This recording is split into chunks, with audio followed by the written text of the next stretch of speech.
Hello students, today I am back with another programming problem, and today we are going to write a program to concatenate two strings given by user without using inbuilt function. As you might be knowing that there is an inbuilt function for accomplishing this task, that is to concatenate two strings. We have a inbuilt function known as strcat. Strcat is a function which concatenates two strings in which it appends a source string into a destination string. So we are going to accomplish the same task, that is appending of a source string into a destination string, by using a custom function written by us. So that is our task at hand today.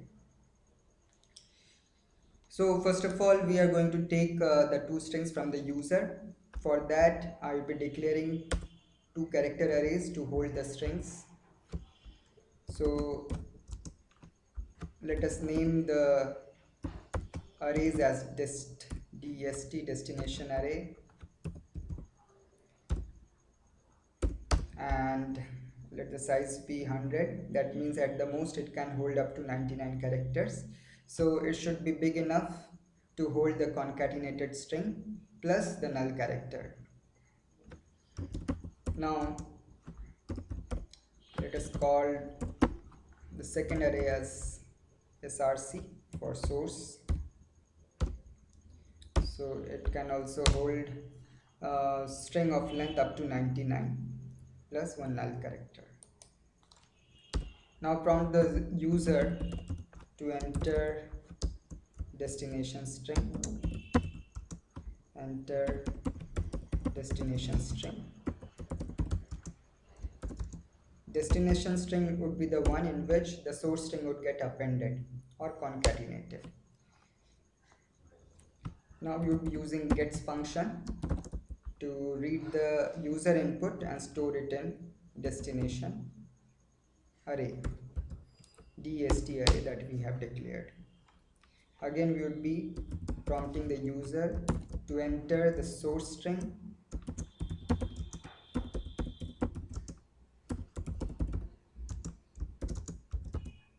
and then you would read it from the console and store it in src character array. Now we need to call the custom function that we write to concatenate these two strings, and the concatenated strings would be stored in the destination array. So for accomplishing this task, you would be writing a custom function, and like the inbuilt function, what we want is that this function, this custom string concatenated function, should return the pointer of the string stored in destination array. So this is what inbuilt function also does. It takes two pointers, one for destination string, other for source string, and it returns back the pointer to destination string. So the same prototype you would be using for custom string function. So the prototype would be like this: character pointer, that is, it is going to return address of the destination string. Let us name it as custom strcat. The inbuilt function is named as strcat.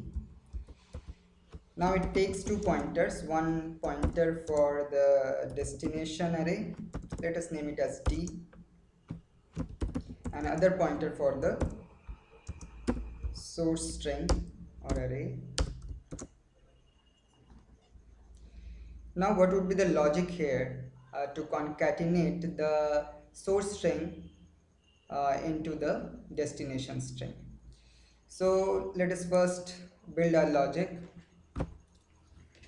So let's say the string entered by the user are stored in this arrays. So let me draw two arrays first.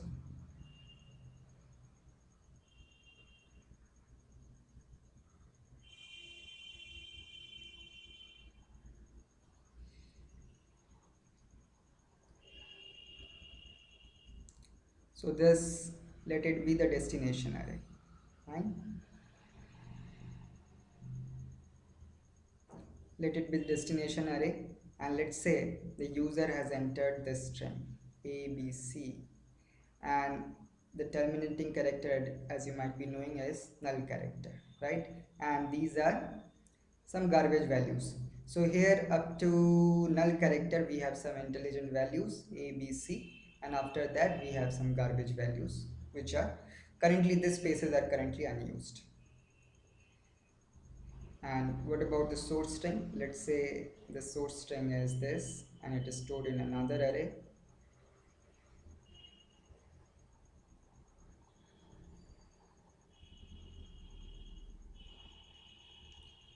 Let's say it contains D and E followed with a null character, right? Now to concatenate DE after ABC, what we need to do is we would have a, so uh, this custom function that we are writing has got two parameters. One is the pointer to the destination array, other is pointer to the source array. So the destination array at the beginning, destination pointer at the beginning, this D points to the first character of the destination array, and this S points to the first character of the source array. Now what we need to do is we need to append DE after ABC. That means starting from this null character we have to transfer this D to the position where the null character is there, and E should be transferred after it at this location. At this location E should be transferred. After that a null character has to be put. So first of all we would increment D to the point, so one by one we would increment until and unless we get a null character here. So the logic would be like this: first we need to increment D such that it starts pointing to the null character. Now we'll have to copy, starting from S we'll have to copy the characters one by one to the location where D is pointing to. So this D character would get copied to where the null pointer is there. So this would be replaced by D, that is the first character of the source string, and then D would get incremented. So D would get incremented and we would also increment S, so that S now points to the next character. And again the same copying thing has to be applied. So E would be copied to the next position, and again D would be incremented so that it points to the next position, and S would also be incremented. So at this point of time we have copied all the characters to the destination array. Now as S is pointing to the null character, we know that there are no other characters to be copied to the destination array. Now wherever D is pointing to, we would just put a null character, and this is how we would get the source string concatenated with the destination string and stored in the destination array. So this is the logic that we'll have to implement. First increment the D pointer up to the position of the null character in the first array, and then start copying the characters of source string one by one to the destination array. And then at the end, when S points to the null character of the source array, we would have to assign a null character to the location where D is pointing to. So this is the logic, this is the simple logic that we'll have to implement. So first of all, let me write the logic of incrementing D such that it starts pointing to the null character of the destination array. So while asterisk D is the value pointed by the pointer D, if it is not equals to null, then we are going to increment it by 1, so that starts pointing to the next character, next location. So D plus plus.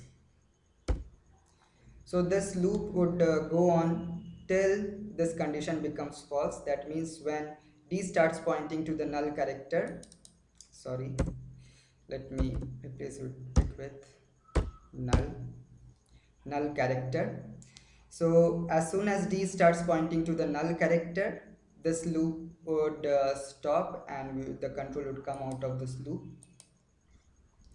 When the control comes out of this loop, we have d pointing to the null character of the first array, first string, that is the destination string. Now we'll have to copy the characters one by one from the source array to the destination array. Fine, so this we can do in another loop, and the stopping condition of it would be when s points to the null character of the source string. So this would be the stopping condition. Till it points to the null character, we'll have to iterate in this loop, and we'll have to copy the character pointed by s to the location pointed by d. That can be accomplished by this assignment operation, asterisk d. That means value at address pointed by d should be assigned value pointed by s, or the character pointed by s. Now both d and s should be incremented. This is what we discussed. So this character would get copied to the position where d is pointing to, and then d pointer would get incremented and s pointer would also get incremented. Again this would get copied to this location, and then again d would get incremented and s would get incremented till we reach null pointer in the source string. So at that point we would come out of this loop when source string, this source pointer, this s pointer points to the null character. We would come out of this loop, and the last step that we need to do is wherever d is pointing to, we'll have to assign a null character there. So asterisk d equals to null.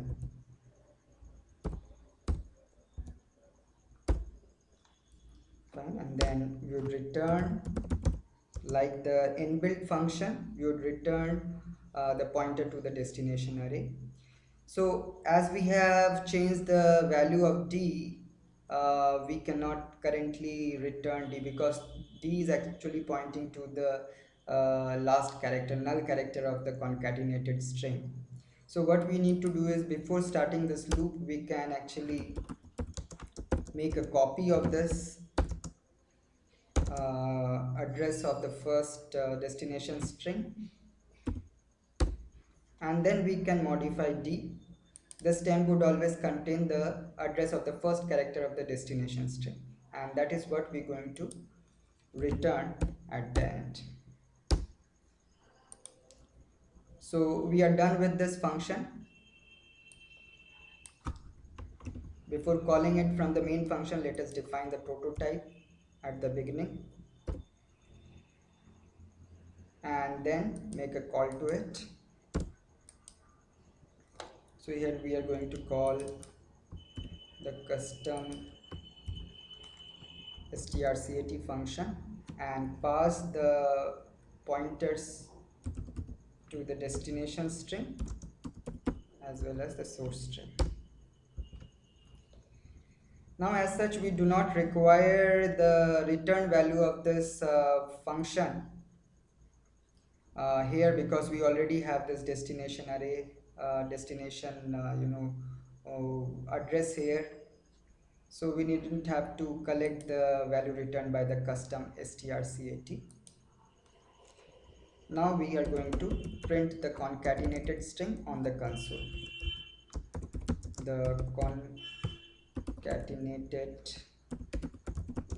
string is, and the placeholder for printing string is %s,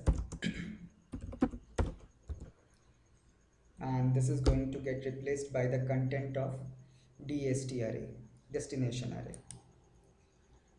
So we are done with this coding. Let us build it and see if it is working fine.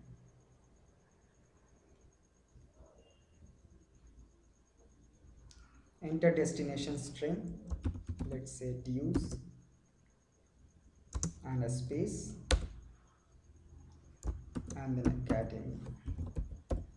This is a source string, and the concatenated string is dues space academy. So it has worked perfectly. So with that, we are done with this program. I hope you have understood the logic and enjoyed watching this video. So keep watching such videos. I am going to upload time and again this kind of basic programming videos which you can watch and enhance your programming capabilities. Thank you for watching. Subscribe to my channel, and to keep me motivated, please like my videos so that I can remain motivated and keep adding such videos again and again. Thank you.